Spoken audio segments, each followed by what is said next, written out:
예수님, 주님 의지하오니 말씀하십시오. 종들이 따르겠습니다. 예수님 이름으로 기도합니다.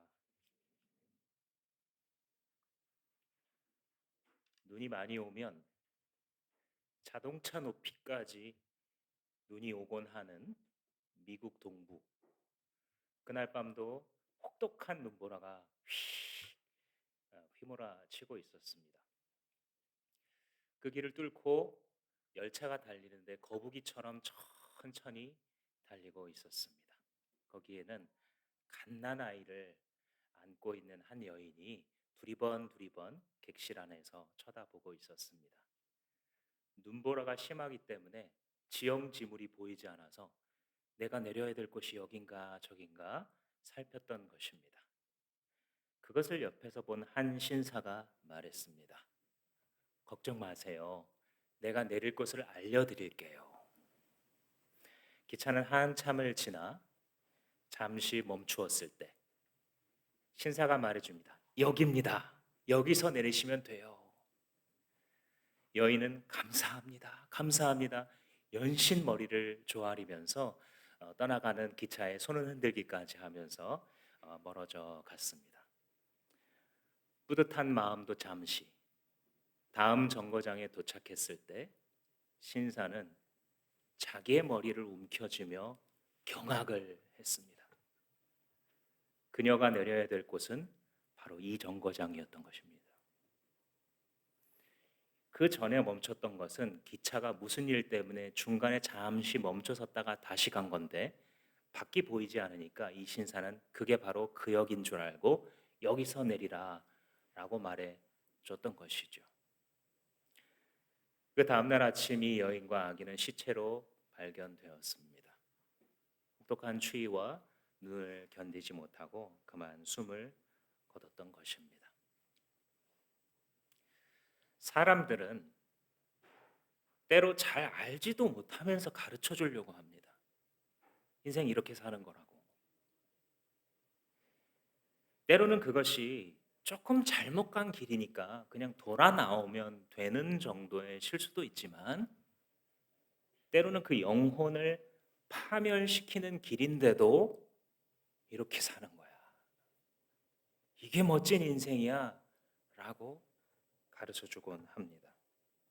저 사람은 학벌이 좋으니까 맞을 거야. 저 사람은 전문가니까 TV에 나와서 저렇게 얘기하니까 자식을 저렇게 키우면 될 거야. 저렇게 인생을 살아가면 우리도 부자가 될 거야. 행복해질 거야. 라고 말하면서 알지도 못하는 조언을 하는 것, 그것이 사람들이 아닌가 싶습니다.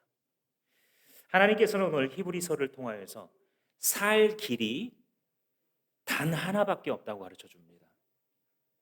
이것이 독선적일지라도 여러분들 잘 들으셔야 됩니다. 왜냐하면 하나님 말씀이기 때문입니다. 이곳에 계신 우리 학생 여러분도 잘 들으셔야 됩니다. 살 길이 딱 하나밖에 없다고 가르치십니다. 그것은 예수의 피입니다. 예수의 피가 왜 단 하나의 살 길인지 이것을 이해하게 되면 기독교의 모든 신앙이 이해되기 시작할 것입니다.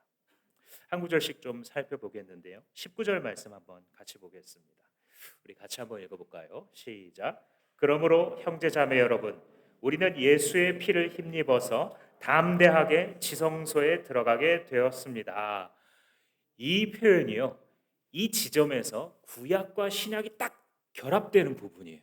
정말 흥미롭고 놀라운 부분인데 왜 그러냐면요, 원래 지성소에 들어갈 수 없는데 들어갈 수 있게 됐다. 짜잔! 이렇게 선언하는 부분, 정말 영광스러운 장면이에요. 지성소가 뭐길래 그러느냐?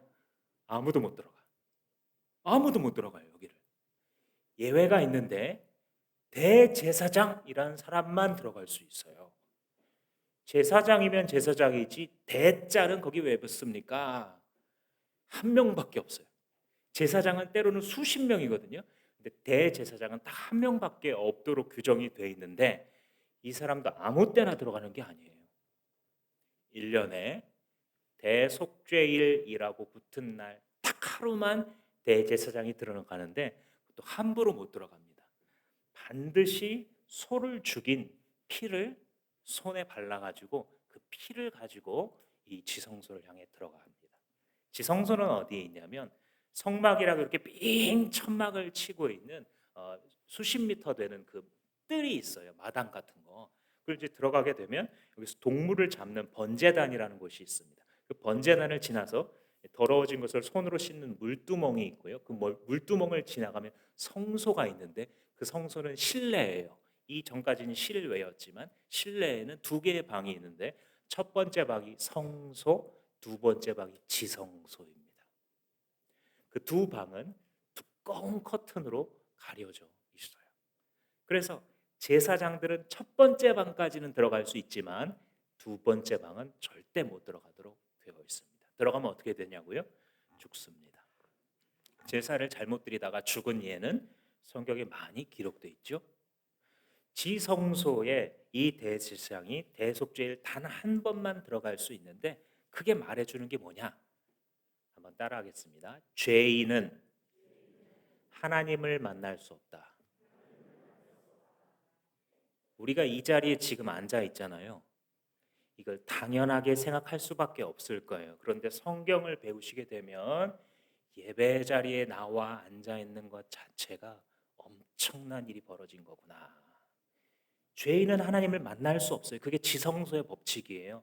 만나러 함부로 달려들면 어떻게 되냐? 죽는 거예요. 하루살이가 불로 덤벼드는 것과 똑같아서 죄인은 하나님께로 갈 수 없어요. 로마서 3장에 이르기를 모든 사람은 죄를 범한 죄인이라서 하나님의 영광에 갈 수가 없다.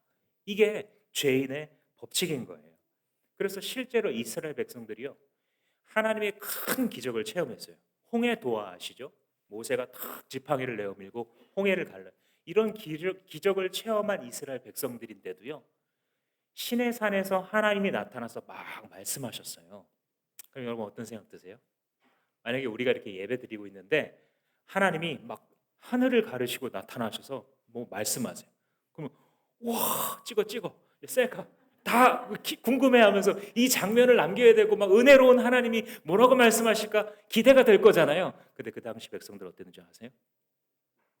벌벌벌벌 떨었어요. 그러면서 이렇게 말해요. 모세님 제발 하나님이 말씀하지 말게 해 주세요. 왜냐? 죽을 것 같다는 거예요. 인간의 영혼이 느끼는 공포예요.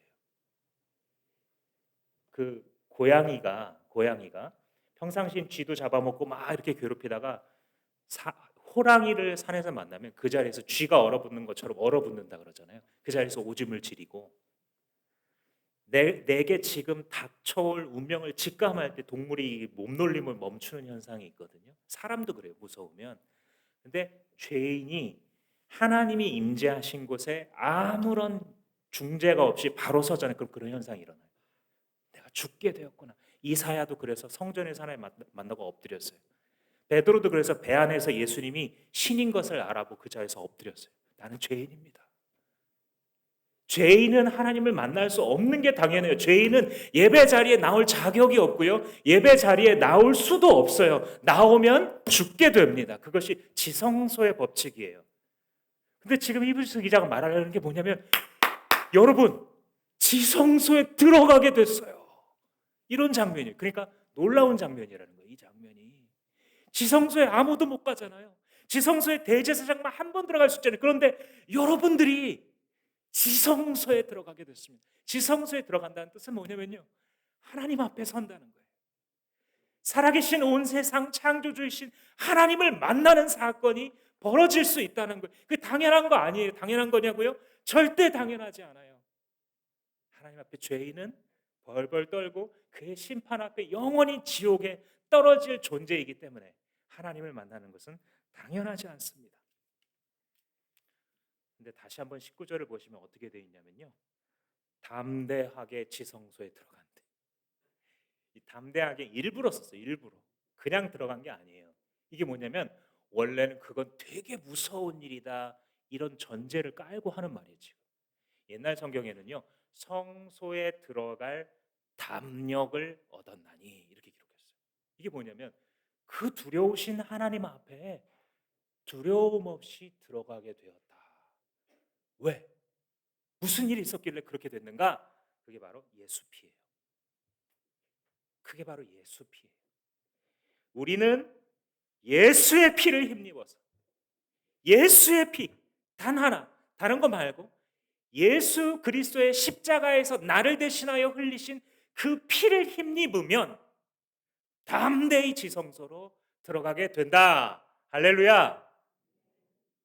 예수의 피가 아니고서는 절대 있을 수 없는 이 일이 벌어졌다 하고 히브리서 기자가 아마 여기서 되게 흥분했어요. 요 전까지 히브리서 9장까지 뭘 설명하냐면요. 계속 동물 제사를 막 설명을 해요. 뭐 구약 제도에서 송아지도 잡고 양도 잡고 염소도 잡고 어떻게 보면 좀 불쌍하죠. 근데 또 구워 먹기도 했어요. 제사하면서. 그러니까 축제 자리일 수 있습니다. 근데 그렇게 자꾸 제사를 드리는 것은 반복해야 된다. 이 말을 해요. 히브리서 기자가. 왜냐하면 예수님의 십자가 제사와 비교하는 거예요. 이 두 개를.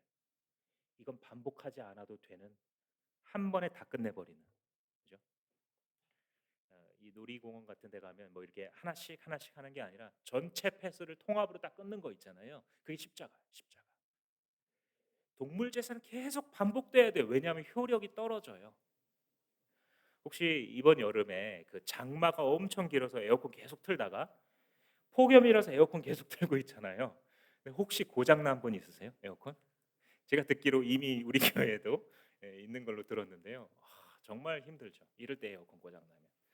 저도 이제 차를 운전하면서 에어컨을 정말 많이 고쳐봤거든요. 네, 나중에 말해주더라고요. 제가 에어컨을 계속 고치고 있으니까 진짜 잘하는 분이 뭐라 그러냐면요. 그 사람 실력 없는 사람이라고 말해주더라고요. 왜냐하면 콘덴서부터 해가지고 실외기 뭐 이런 작동하는 그 고장나는 포인트가 생각보다 여러 개래요. 그래서 진짜 양심적으로 하고 잘하는 분은 그걸 한 번에 다 봐준대요. 근데 이거를 양심이 좀 없거나 실력이 없으면 요거 고쳐놓고 제가 그랬거든요. 그 다음 학기에 또 고장나 있어 또 가야 돼. 그 다음 학기에 또 고장나 있어서 또 몰고 갔어요. 공부하랴 에어컨 고치랴 계속 그랬던 기억이 납니다. 근데 이거를 제대로 고치거나 에어컨을 바꾸면 더 이상 그럴 필요가 없죠. 동물 제서가 그런 걸 계속 고장나는 드렸는데 뭔가 죄를 지으면 또 동물 제사를 드려야 되는 반복성이 특징이에요. 근데 그것과 비교했을 때 예수님의 십자가 제사는 once and for all, 영단번에 이런 말을 썼어요. 우리 신앙 선배들이 영원히 그리고 단회적으로 딱 한 번만에 우리의 과거와 현재와 미래의 모든 족속, 모든 열방, 모든 사람들의 죄를 씻으시고도 남는 그리스도의 보혈의 그 효력이 끝까지 간다. 아멘이십니까? 그 말을 히브리서가 지금 우리에게 해주고 있는 겁니다. 이게 이제 우리로 보자면 뭐와 같냐면요. 여러분 인생 성공하고 싶으세요? 우리 젊은이들 또 학생들 인생 잘 살고 싶으세요? 이 포인트에서 조심하면 안 돼요. 잘 살려고 할 때 사람들이 보통 하는 게 네 가지가 있어요. 첫째, 뭘 하냐? 열심히 살아요.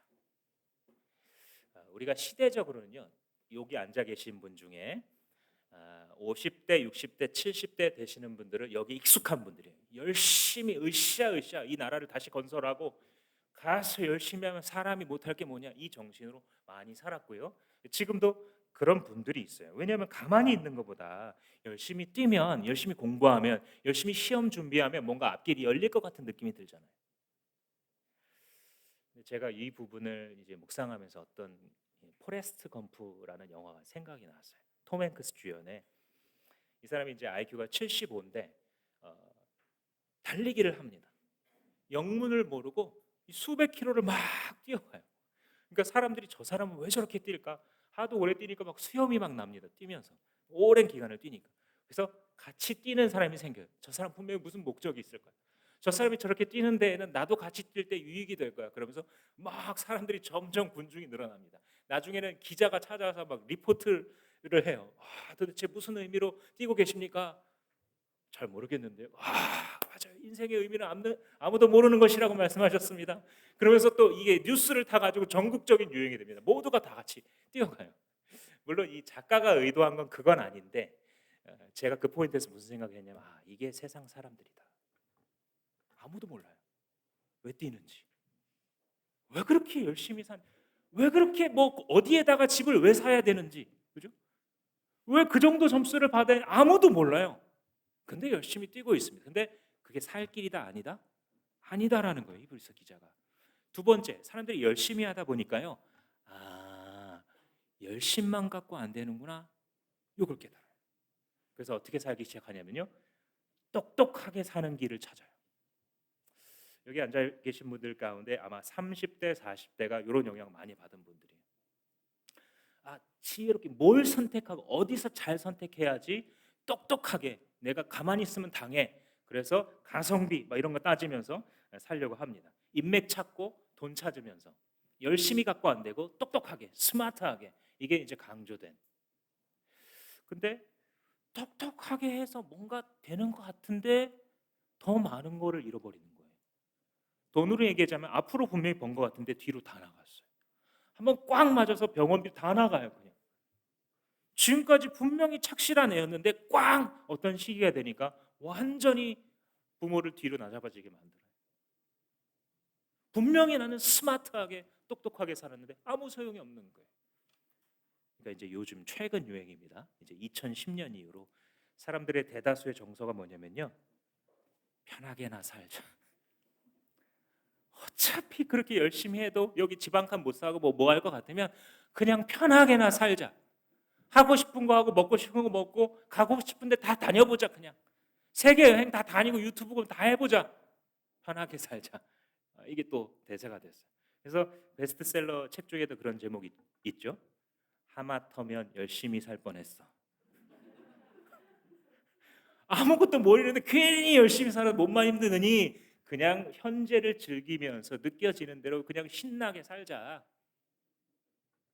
그것도 역시 살 길일까요, 아닐까요? 아니에요.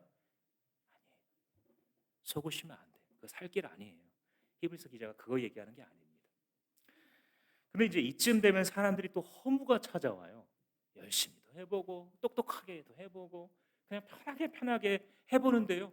이 마음 한켠에 허무함이 사라지지 않으니까 어떻게 하냐면요. 착하게 살려고 그래요. 남 도와줘도 보고요. 뭐 환경 운동도 해보고 정치 막 올바르게 해라 막 두들기 뭐 의미 없다는 건 아니에요. 근데 그런 걸 하면서 여기 채우려고 그러는 거예요. 종교의 귀의를 해요. 막 머리를 깎고 뭐 들어간다든지. 근데 선행을 하고 구제를 하고 종교적인 생활을 하는 게 살 길이냐? 아니에요. 살 길은 오직 예수 그리스도의 보혈이다. 이 결론이에요. 결론. 성경의 진리는요, 되게 단순해 보여도요, 그 앞에 빙산의 일과가 같은 그게 성경의 표현이에요. 거기에 당신의 인생이 들어가요. 거기에 인류의 역사가 들어가요. 하나님의 말씀을 들을 때에 생명처럼 듣는 자에게 복이 있나니 주의 진리가 내 귀에 떨어질 때에 아멘 하는 자 복이 있나니 주님의 진리의 말씀은 그 표현이 우리로 살 길을 지금 가르쳐 주시는데 그 살 길은 단 하나밖에 없다. 오직 예수의 피를 힘입어 사는 것이다. 20절에 이렇게 표현해 주고 있죠. 20절 함께 읽겠습니다. 시작. 예수께서는 휘장을 뚫고 우리에게 새로운 살 길을 열어 주셨습니다. 그런데 그 휘장은 곧 그의 육체입니다. 살 길 나왔죠. 딱 열심히 하는 길, 똑똑하는 길, 편한 길이 아니라 살 길을 주신 게 예수예요. 근데 그 예수께서 살 길을 주실 때 휘장이 곧 그의 육체다 이런 재미있는 얘기를 하죠. 휘장을 뚫고 가게 하셨다는 거예요. 휘장은 두꺼운 커튼 생각하시면 돼요. 뮤지컬 이렇게 보기 전에 쭉 있다가 올라가면 배우들이 등장하잖아요. 그 두꺼운 커튼을 생각하시면 되는데 그게 성소와 지성소, 아까 설명한 첫 번째 방과 두 번째 방을 가리고 있었어요 원래. 근데 예수님 십자가 질 때 무슨 일이 벌어졌냐면 다 이루었다 하고 예수님이 돌아가시는 그 순간 이 휘장이 위에서부터 아래로 찢어집니다.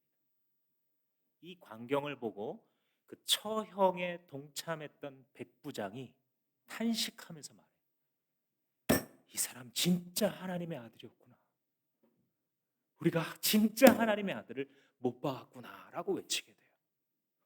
그런데 마태가 보고하기를 마태복음에 휘장이 찢어졌는데 아래에서부터 위로 찢어졌다고 얘기하지 않고 위에서부터 아래로 찢어졌다고 얘기해요. 이게 무슨 뜻이냐면요. 이게 수십 미터 높이거든요. 높이가 있어요, 성전은. 근데 사람은 키가 작으니까 사람이 찢으려면 어디서부터 찢어야 돼요? 밑에서부터 찢어야 돼요. 그래서 위까지 쭉 찢어지게. 근데 위에서부터 아래로 찢어졌다고 굳이 마태가 보고하는 바는 그 의도가 뭐예요? 누가 찢으셨다는 거예요? 하나님이 찢으셨다는 거예요. 이 휘장이 예수님의 몸을 상징하는 거예요.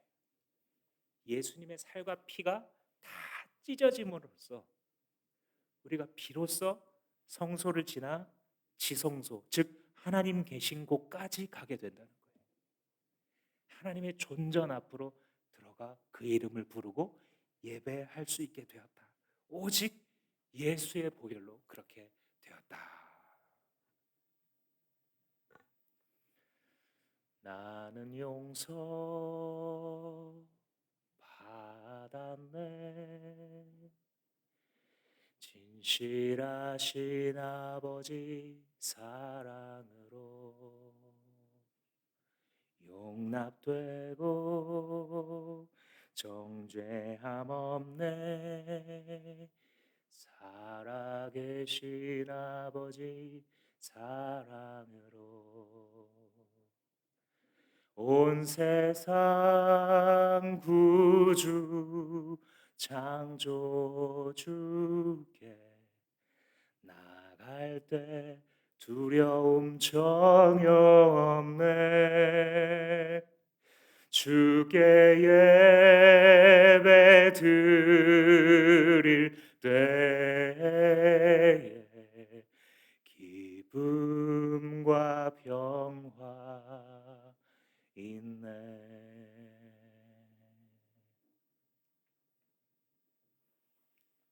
온 세상의 창조자이시고 심판주이신 그분 앞에 죄인인 우리가 나아가는데 마땅히 있어야 할 두려움이 필요 없는 것은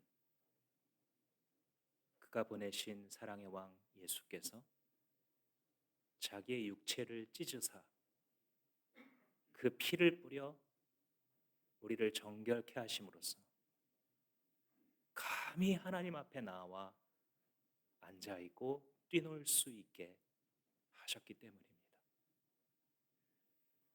그의 십자가가 아니었다면, 그의 피가 아니었다면 이 살 길은 열릴 수 없었습니다. 우리가 아무리 열심히 살았어도, 우리가 아무리 스마트하게 살았어도,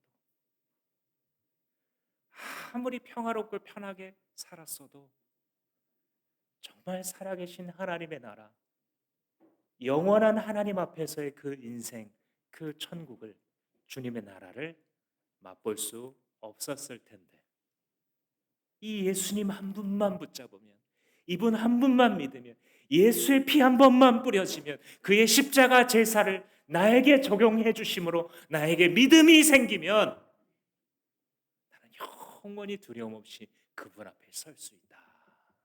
아멘이십니까? 그래서 여기 앉으실 수 있는 거예요. 두려움 없이. 원래 안 두려워해도 되는 분이어서 그런 게 아니고요. 예수의 피 때문에 여기서 기쁨으로, 여기서 은혜를 기대하며 주님의 이름을 부르는 예배의 자리에, 목장 모임의 자리에 여러분들 있으실 수 있는 것입니다. 그렇게 우리를 하나님께서 예수의 피로 씻으신 다음에 그 다음 구절을 설명하는 게 공동체예요. 반드시 공동체가 나와요. 그러니까 교회에 헛다니는 분들이 이해 못하는 게 이거예요. 공동체의 중요성을 몰라요. 내가 예수 믿고 십자가의 공로로 구원받았으니까 천국, 이것만 알아요. 이 반쪽의 복음입니다. 이 뒤에가요, 예수님 보실 때 정말 중요한 거예요. 자기의 피를 뿌린 이유가 사실은 개인이 아니라 자기의 몸된 공동체를 만들고 싶었었어요. 그게 예수님의 목적이에요. 그게 바로 교회입니다. 그래서 교회를 일컬어서 예수님의 피로 묶인 새 언약 공동체다, 이런 말을 합니다. 21절 말씀 같이 한번 읽겠습니다. 시작. 그리고 우리에게는 하나님의 집을 다스리시는 위대한 대제사장이 계십니다. 이제 이분이 우리를 끌고 간다는 거예요. 생명의 삶 시작할 때 혹시 그런 생각 해본 적 있으세요? 목사님 왜 저렇게 오래된 찬양을 부를까? 주님여 이 손을 꼭 잡고 가소서 약하고 피곤한 이 몸을 가정교회 하는 모든 교회들이 이 노래 부르거든요. 옛날 한 50년 된 찬양인 것 같은데 이 찬양을 부르는 이유가 있어요. 우리가 예수 믿고 이제 공동체 이루었잖아요. 중요한 공동체가 교회, 목장, 가정이거든요. 공동체 이루었잖아요. 그럼 그 다음에 의심하지 않는 게 되게 중요해요. 의심하지 않는 게 중요해요. 주님이 우리의 손을 꼭 잡고 가라는 그 얘기를 왜 하냐면요. 우리가 주님을 잡는 손이라는 것은 사실 자꾸 떨어져요. 어쩔 때는 막 은혜 받아서 막 예수님 불렀다가 나고요. 어쩔 때는 떡볶이 하나보다도 못해요, 하나님이. 어쩔 때는 여행 하나보다도 못한 가치예요, 주님께 드리는 이 예배가. 막 의심하고요. 무슨 일이 벌어지면 하나님 나한테 왜 그러시지? 이런 생각이 막 들어요. 제가 그런 분들을 비난하는 게 아니라 저도 그렇다고요. 왔다 갔다. 근데 누가 날 잡고 있어요? 예수님이 날 잡고 계세요. 주님이여 이 손을 꼭 잡고 가소서. 약하고 피곤한 이 몸, 이 인생길 다 가도록 주님의 나라로 주님이 날 잡아주세요. 그래서 그 고백하는 거거든요. 예수의 피로 구속받아서 새 살 길을 얻은 백성들이요. 의심하면 안 돼요. 하나님의 선하심을. 들을 귀 있는 자는 들으십시오. 여러분들의 인생에서 절대 하나님 원망하지 마세요. 한번 그렇게 해보세요. 절대 하나님 원망하지 않고 다른 것들을 찾으려고 해보세요. 이유에 대해서. 왜냐면요. 그러면 모든 의심과 시험을 다 이길 수 있어요. 항상 어려움이 찾아오잖아요. 그럴 때 하나님 당신이 맞으십니다. 당신이 오르십니다. 라고 기도하세요. 뭐라고요? 하나님 당신이 오르십니다. 라고 기도하세요. 하나님 당신이 오르십니다. 당신은 선하십니다를 믿음으로 붙잡고 흔들리지 않으면 모든 것을 이길 수 있어요. 왜? 하나님은 이미 날 사랑하시거든요. 그렇죠? 나보다 날 더 사랑해. 그러니까 내 싸움은요, 사실 하나님의 선하심을 붙드는 싸움이지 이걸 잘 해결하는 싸움이 아니라고요. 쉬운 문제를 막 내 손으로 해결하다 보니까 이것까지 자기가 할 수 있는 줄 착각해요. 그러니까 직살이 고생하는 거죠, 인생을 가지고. 하나님의 선하심을 붙들면요, 그 다음에 길이 보여요. 왜냐하면 지금 이 상황이요, 나쁜 게 아니거든요.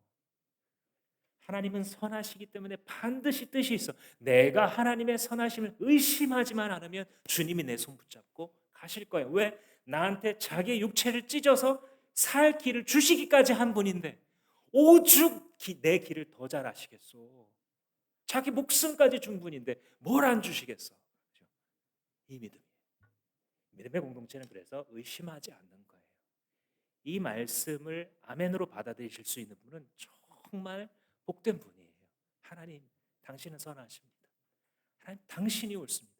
내가 몰라도 나는 당신의 선하심을 포기하지 않겠습니다. 이렇게 고백할 때에 이 사람은 더 이상 흔들리지 않습니다. 그래서 예수의 대제사장, 위대한 제사장을 따라가자라고 말했고요. 그러면서 이제 그 권면을 몇 가지를 하는데 22절 말씀 보시면 확고한 믿음 나오잖아요. 확고한 믿음을 가지고 살아라. 흔들리지 말라는 거예요. 그러니까 무슨 일이 있으면은 자꾸 하나님 불평하고 무슨 일이 있으면은 내 인생은 안 좋은가 보다. 자꾸 이게 뭐냐면 자꾸 흔들리는 거예요. 근데 제가 말씀드린 거 하나님 선하시구나. 하나님 오르시구나. 하나님 내 인생 통해서 당신의 영광 드러내실 거구나. 이것만 믿고 있으면 풍랑 이는 바다에서도 죽지 않아요. 제자들처럼. 예수님이 좀 이따 일어나실 거거든요. 잔잔하라 말씀하실 거거든요. 안 잔잔해지나요? 내 손 붙잡고 파도 위를 걸어가실 거예요. 예수님. 아멘. 당신의 인생에 일어난 파도 위를 예수님께서 손잡고 걸어가실 거라고요. 베드로에게 보여주셨잖아요. 베드로가 그 예수님의 선하심을 의심했을 때에 파도가 먼저 보이고 빠지잖아요. 물속에. 우리의 싸움은 선하신 주님을 믿을 수 있느냐의 싸움이지 내가 이 일의 해결책을 기가 막히게 마련하는 게 아닙니다. 하나님의 선하심 하나를 붙들면 그 제사장이 나를 붙들고 가기 때문에 내가 더 이상 두려워할 것이나 흔들 것이 없기 때문에 흔들리지 말아라 이 얘기를 해요. 근데 이제 이 22절 하반절에 어떤 얘기를 하냐면 우리가 어떤 존재냐면 우리 마음에다 예수의 피를 뿌려서 죄책감에서 벗어나고 맑은 물로 몸을 씻었다 이런 얘기 하거든요.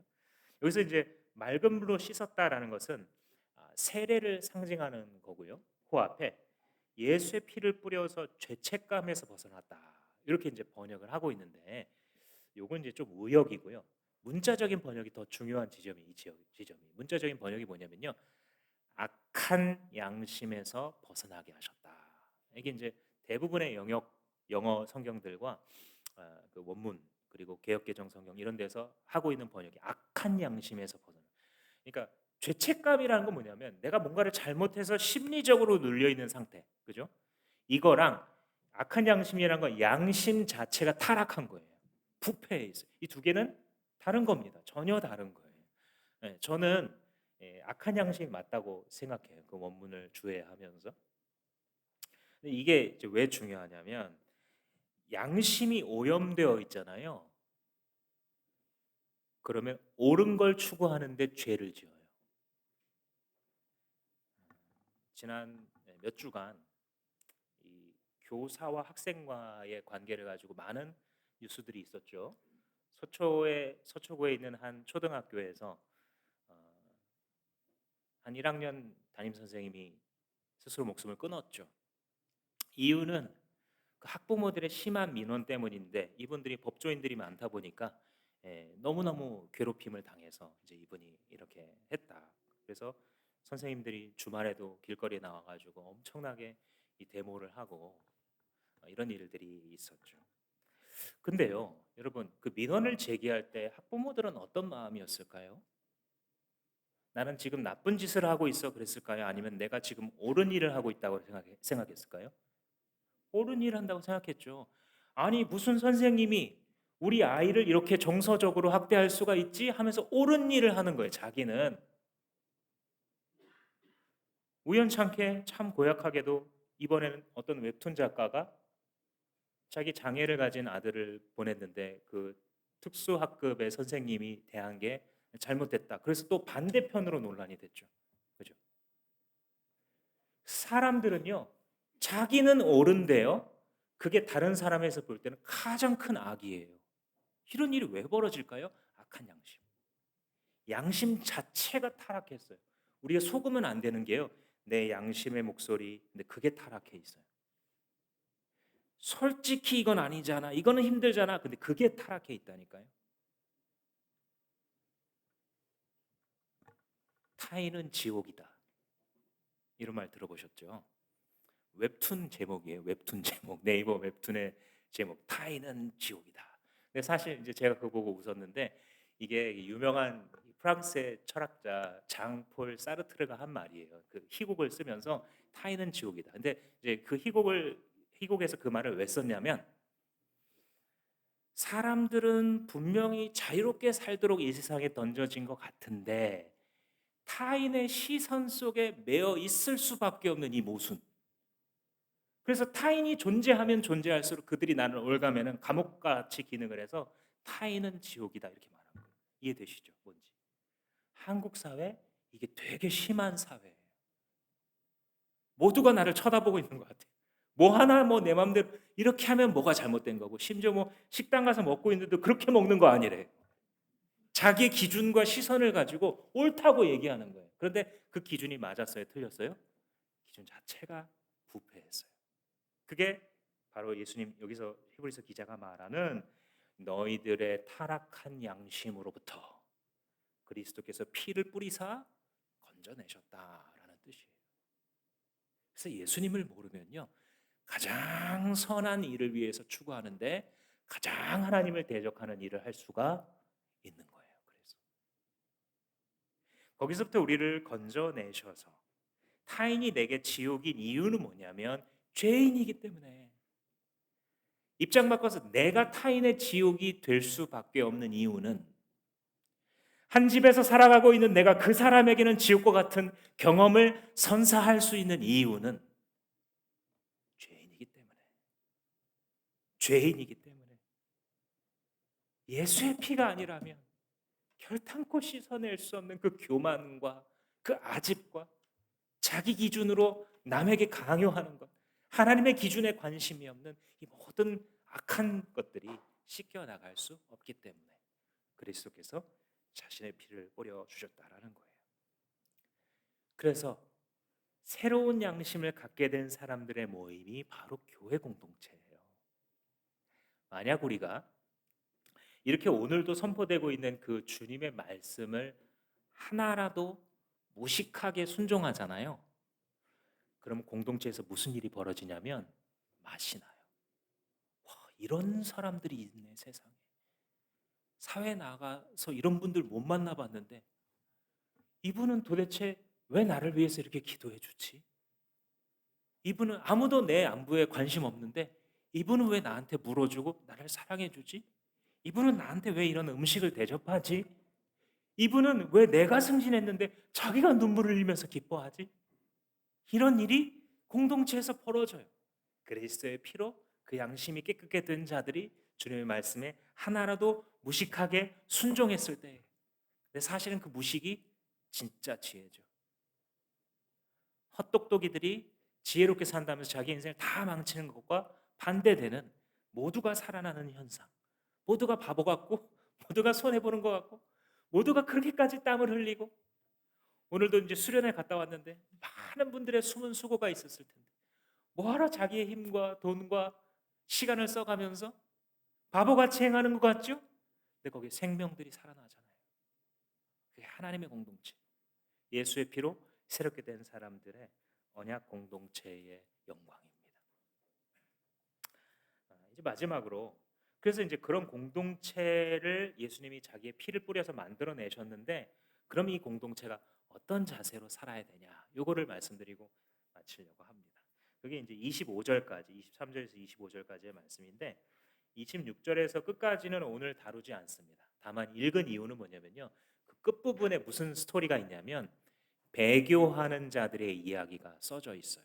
그러니까 예수님을 믿는 듯 보였으나 결국은 예수님을 등지고 세상으로 간 사람들, 그 배교자들의 이야기가 뒷부분에 나타나 있는데 그 부분은 다루지 않겠습니다. 그게 왜 있냐면 그것만 설명드리자면 맨 처음에 예수의 피로 새로운 살 길을 얻었다는 원리 있잖아요. 그리고 지금 말씀드릴 그 원리를 가지고 공동체는 그러면 교회는 목장은 가정은 어떤 모습이어야 되느냐 그 실천을 말해주고요. 그 실천이 없는 자들은 배교자들의 길을 걸어가고 있다. 이 말을 하려는 거예요. 히브리서 기자가. 그러니까 지금 말씀드리려고 하는 이 원리의 적용이 히브리서 기자에게 있어서 결코 가볍지 않은 거예요. 그래서 끝까지 읽었습니다. 이 본문을. 자, 다시 돌아와서 그러면 예수님께서 피 뿌려서 만든 그 공동체가 가질 자세가 뭐냐? 23절 말씀에 함께 읽겠습니다. 시작. 또 우리에게 약속하신 분은 신실하시니 우리는 흔들리지 말고 우리가 고백하는 그 소망을 굳게 지킵시다. 흔들리지 말고 굳게 지켜라라는 거예요. 뭐를요? 이미 배운 그 하나님 나라의 소망. 그러니까 우리가 마라나타라는 찬양 불렀는데 헬라어죠.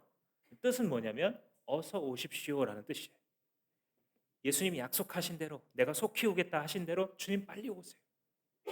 이 죄된 세상에서 죄악된 세상에서 주님을 따라 살고 복음을 전하는 것이 귀하지만 그러나 나는 어서 빨리 주님의 나라에 들어가고 싶습니다라고 하는 주님을 기다리는 예수의 애인들의 예수님의 신부들의 고백이 마라나타죠.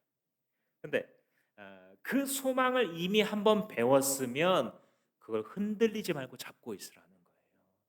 이 말 왜 하겠어요? 흔들리니까. 그죠? 흔들리니까 이 말 하는 거예요. 이 당시에도요. 예수님 다시 오시지가 않고 있으니까 다시 세상으로 나가는 거예요, 사람들이.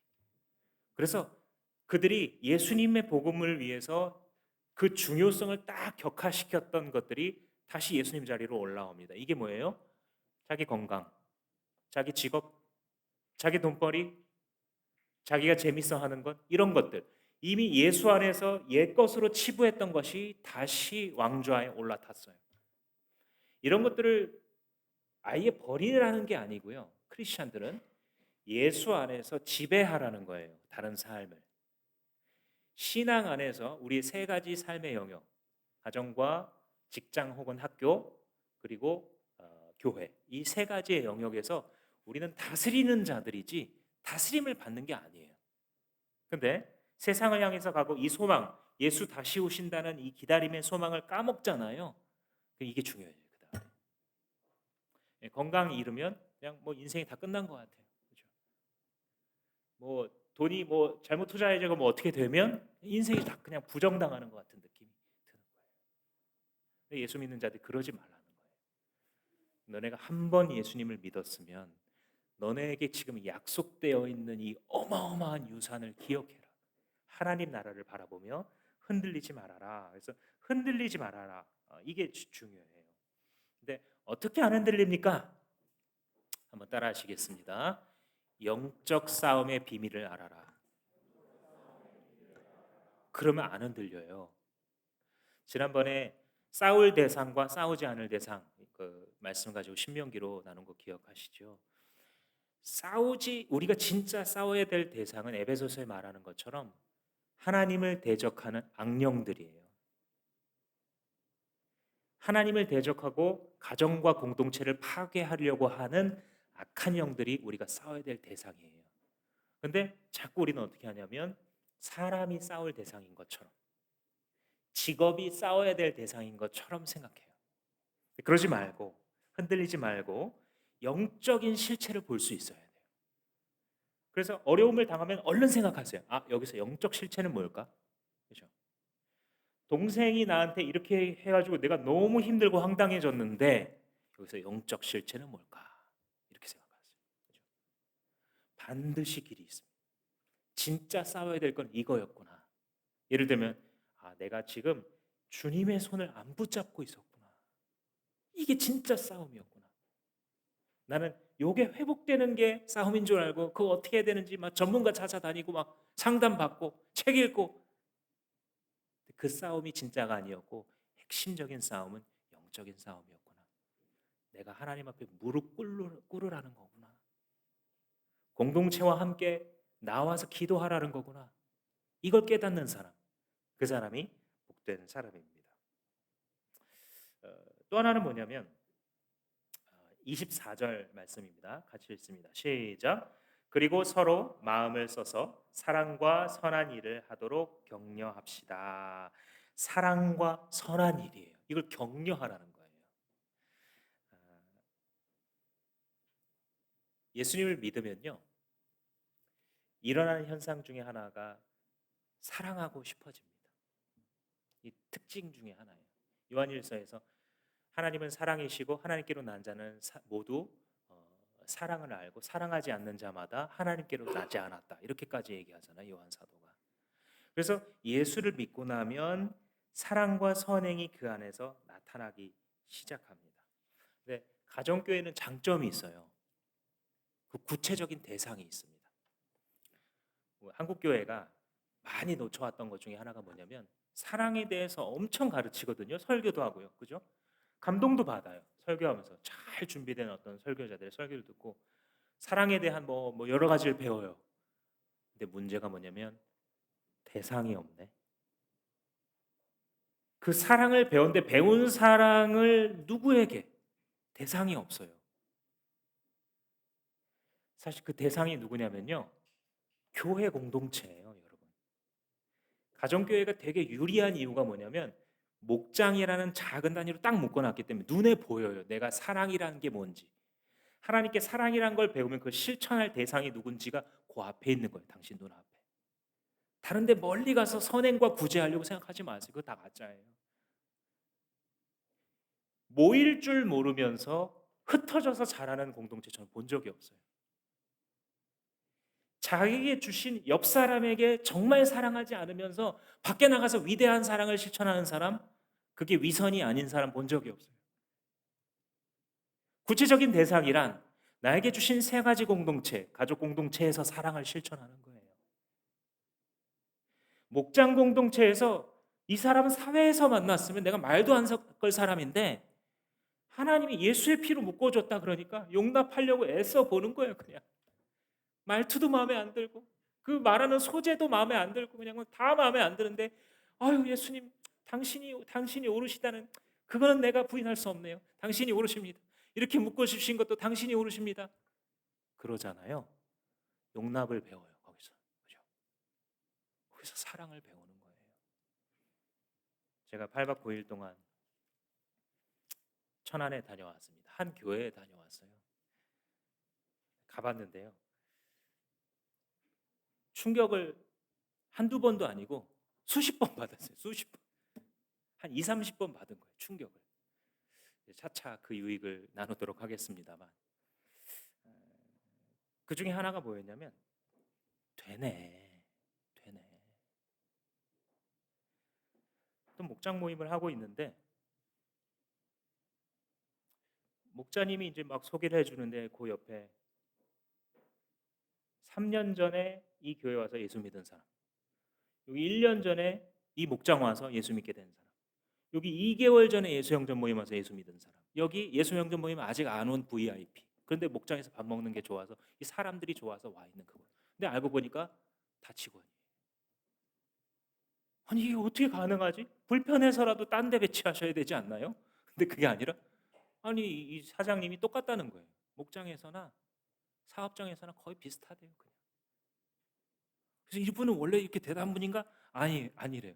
예수 믿기 전에 이분이 이제 아내가 교회 다니는 거 못마땅하니까 차에서 막 기다리다가 덜덜 떨다가 나중에 겨우 들어오고 이랬던 분인데 이분이 사업장에서 독사라고 불렸대요.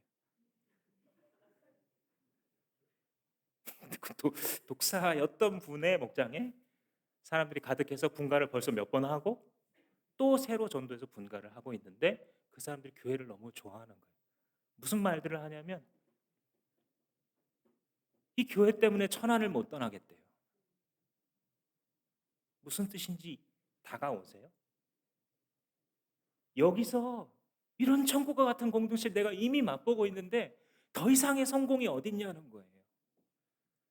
돈 버는 거, 승진하는 거, 사업 잘 되는 거 결국 행복하기 위해서인데 그 완전한 행복을 여기서 맛보고 있는데 그리고 그 생명을 나도 누군가에게 나눠주는 일에 이 목장에서 일조하고 있는데 목자님, 목녀님 도와드리면서 내가 어디 가냐는 거예요.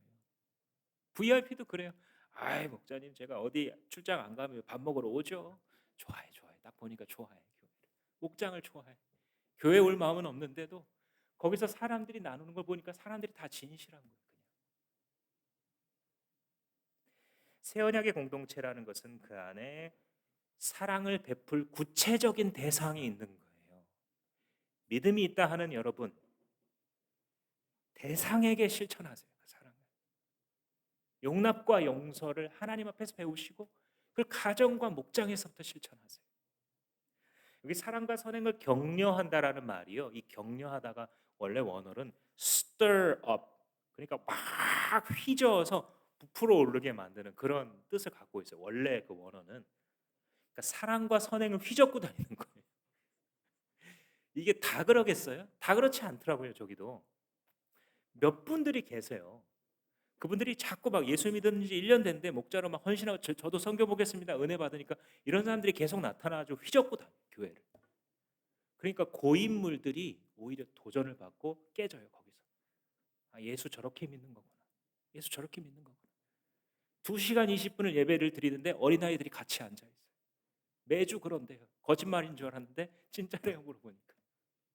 거기서 신앙을 배우고 있어요. 아이들이 졸면서 앉아있는 훈련하면서 사랑과 선행을 휘젓고 다니는 사람들이 있으니까 그 안에 하나님의 영광이 드러나게 되고 사람들이 그곳을 떠나고 싶지 않은 가족, 그 이상의 가족. 나를 낳아주신 부모님과도 명절에 한 번씩 보는데 이분들은 매주 나랑 같이 밥 먹으면서 인생 얘기하고 같이 슬퍼해주고 같이 기뻐해주고 자녀들 위해서 기도하고 자녀들을 어른 보면서 아 저렇게 사는 거구나, 저렇게 결혼하는 거고 저렇게 자녀들을 사랑하는 거구나. 거기서 보고 배울 수 있는 공간. 다 부족한 사람들인데 사랑과 선행이 휘저어져서 그렇게 이루어지고 있는 곳이 교회였어요.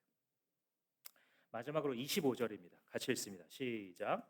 어떤 사람들의 습관처럼 우리는 모이기를 그만하지 말고 서로 격려하여 그 날이 가까우는 것을 볼수록 더욱 힘써 모입시다. 여기서 보면 힘써 모입시다라는 말을 하면서 어떤 사람들처럼 모이기를 그만하지 말고 이랬어요. 무슨 일이 있었는지 아시겠죠? 대번에 무슨 일이 있었어요? 모임을 더 이상 모이지 않는 습관들이 생겨나기 시작했어요. 왜 그럴까요?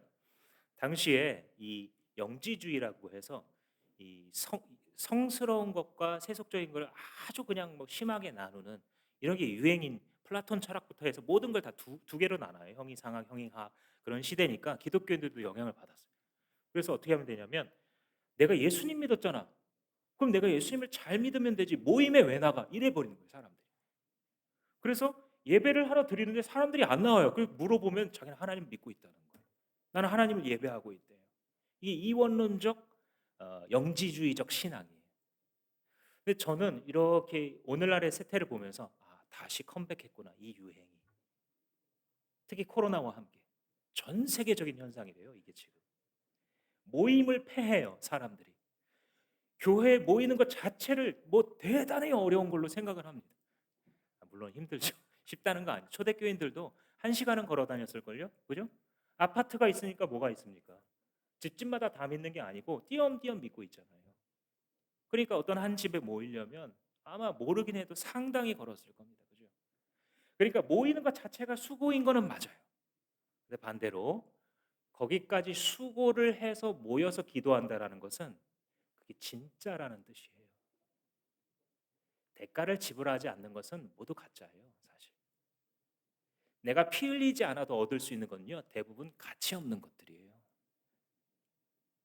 세상에서 사람들 우러러보는 전문직, 피 흘려야 얻을 수 있잖아요. 가치 있는 것들은 자기 피와 땀을 흘리는 거예요.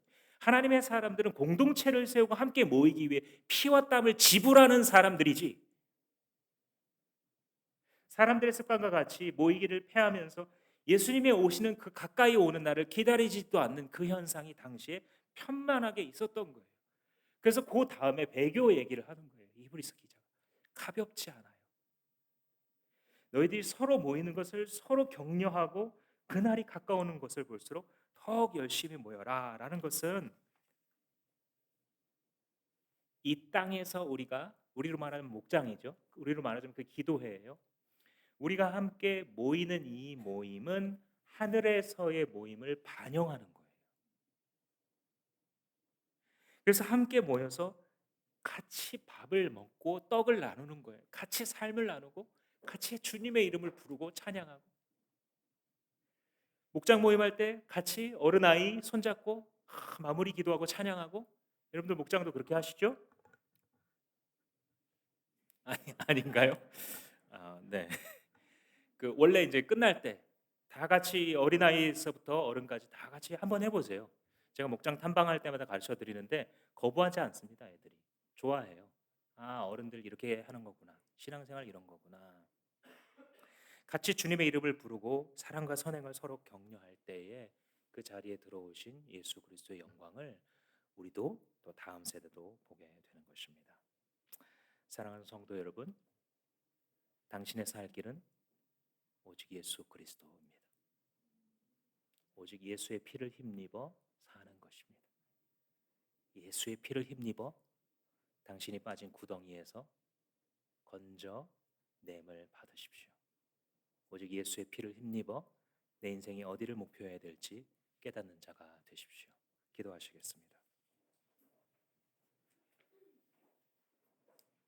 기도하실 때 하나님께서 주신 말씀 붙잡고 자기의 몸을 찢으셔서 하나님께로 향하는 그 길을 여신 예수님 당신이 내 손을 붙잡고 가주세요.